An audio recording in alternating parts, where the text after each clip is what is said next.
Did you see this? What's his name? Hands of Steel. Is he related to you, by the way? Hands of Stone, Hands of Steel. You guys related? No, we're not related. Did you see that fight? Maybe we got a distant relative connection somewhere. Did you see that fight this weekend?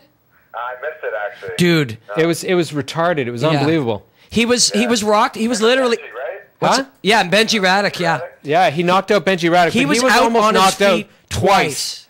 I know. I heard Benji went down in the beginning and did his trademark comeback. Yeah. Back up to his feet and then got slapped in the third. It's unbelievable. Yeah. It really was an incredible fight. I'm gonna have to go track that one down and watch it because sounds like a good one. Yeah, it's definitely worth a watch. And actually, that whole card was really good. Yeah, it was a good card. Sam, I heard Diaz put a beating on Shamrock. Yeah, oh my God, it wasn't even a competition. Yeah, I called that one. And Shamrock, I don't know what it was. He just seemed to be shorter off the punches. He always seemed to be at the wrong distance. And then when he closed the gap, he didn't really do much with it. Couldn't take him down, and just was getting outstriked the entire time. I called it totally. Yeah, and he also, if he had more gas and he had a better strategy, he would have been, what at 36? It's not that bad. Hey, Sam, we're going to go to a commercial, and I know Sean's crazy busy, and we called him a bit late. If we don't get a hold of him, could you come back for 10 minutes after commercial, man? Yeah, sure. Thanks so much. I'm pretty sure he's around. I was just working out with him like half hour ago, and he said he was going to do the show. So. Yeah, I know. I did too, but maybe he got tangled up with something. But we're going to go to commercial. When we come back, if we don't get a hold of him, we're going to come back with you for a few minutes, man. Super appreciate it. Thanks, brother. Thanks, Sam. All right, no problem. Okay, we'll be right back on No Shit MMA right after this break. Welcome back to No Shit MMA, and yes, so we hung up on Sam. Yeah. Tried to let him off the hook. Yeah. We and dialed tried up. to get Dialed Sean Tompkins. back.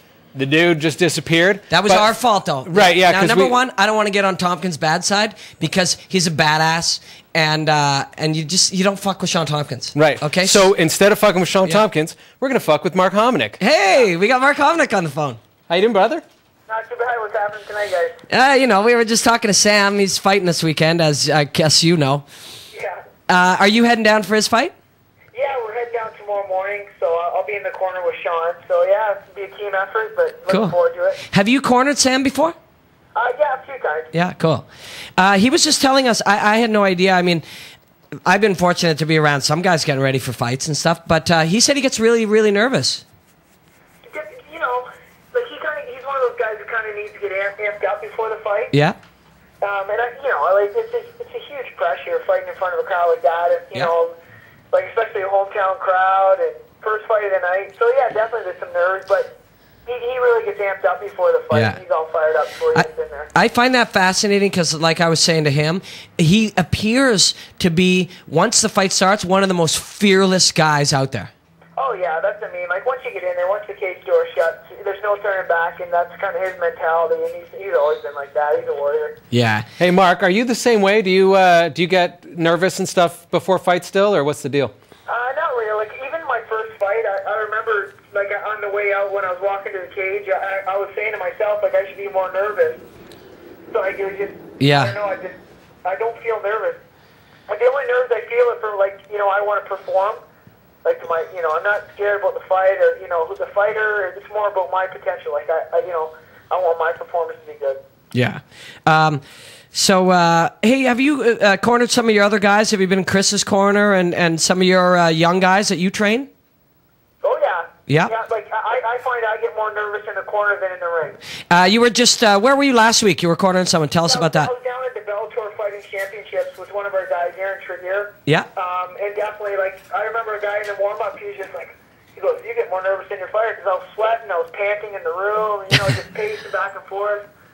Yeah, definitely. It's a different feeling in the corner. Yeah, I bet. Well, because you can't control the situation, right? Yeah, it's like your hands are tied, right, How did your guy do? Pardon me? How did your guy do? He lost a split decision. I thought it was a shitty decision. It was a war. They both stood up the whole time for 3 rounds, but our guy dropped him 3 times in one round. So he won that round, obviously. That should have been a 10-8 round, so at least it should have been a draw. Wow. And it was a kind of shitty decision, but it happens. Cool. Have you given any thought to the UFC 97 card at all? What fights you think are going which way? Have you had a chance to look at that yet? Top to bottom, I think it's just a stacked card. I don't think there's one fight, you know, to me that stands out. It's kind of crazy because all I've been thinking about is Sam's fight, and then people are talking about all the fights on the card, and I'm just like, wow, I get to watch all these fights. You know, the Sam's first fight of the night, so we, you know, get the win, get to celebrate, and watch the rest of the card. You know, I'm looking forward to Chuck and Shogun because they're both kind of at a crossroads. Right. So, who do you see winning that? You know, they both got to step up, and we'll see who does. Mark, who do you think's going to win that one? I think Chuck will knock him Me out. too. You know, yeah.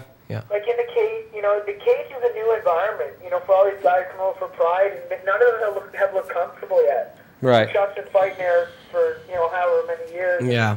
Like, that's his home and that's his territory, and I think he's, like, his mindset right now, he's talking, he wants him to the title shot, so if he wants to do it, he's got to go and prove, but, you know, he's got something left. I'm betting you right now that you'll see, if assuming that the fight goes into a second and third round, you'll see Chuck do at least 1 or 2 takedowns. Yeah, you know, he did it against Vanderlei, and I wouldn't be surprised at all. Yeah.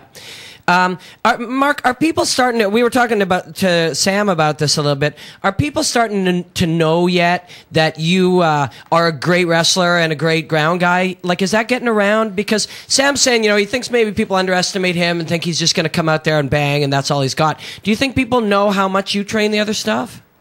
I don't think so. Like, you know, it's all about your performance, really. Like, my last, you can see my last, like, 3 performances, like, I've had 2 submission wins, so, like, you know, I think that says a lot more than what, you know, what the word is about guys. Yeah. Because, you know, I don't get too worked up over hearing about what a guy's doing, as opposed to seeing him like perform. Right. So, you know, and it's kind of like one of those, like, put up or shut up, and that's all I got to. That's my mindset right now. That's what I'm thinking. I just got to go and show it. Yeah. What's up next for you? Right now, like, for sure, signing the books is July 18th. I'm fighting for the XMMA title against Yves Jabouin from Montreal. He's very cool. 6 years training partner, so, you know, definitely looking to knock his ass out. Like, he's been talking, you know, for about 5 years that he's wanted to fight me, and, you know, it's just going to be something he didn't want once we step in the cage. What's his record like? You know, I don't know, he's had a couple titles in different organizations. Yeah. Probably like 15 wins and about 7 losses, maybe. Yeah, and he throws like some spinning back kicks and stuff like that, right? He's a striker. He's tailor-made for me, and I think it's going to be a fight where I'm either going to knock him out in the first round or I'm going to, you know, take him down and submit him. Like, that's my feeling on that fight. So when you, I mean, I know it's all business and stuff, but when you do hear a guy like that out in Quebec and he's been talking a little bit of shit, does it start to irritate you a bit? You know, like not if it's like a guy looking for a fight, but for an ongoing for, you know, 5 years, you know, hearing this guy's voice and continue to hear, because he's always been in organizations I've never been. Yeah. So it's easy. That's like me, you know, not having a contract with the UFC. UFC and calling out their lightweight champ. Right. You know, it doesn't make any sense. And now, you know, he's gonna get what's coming to him. Yeah, he should be careful what he's asking for sure.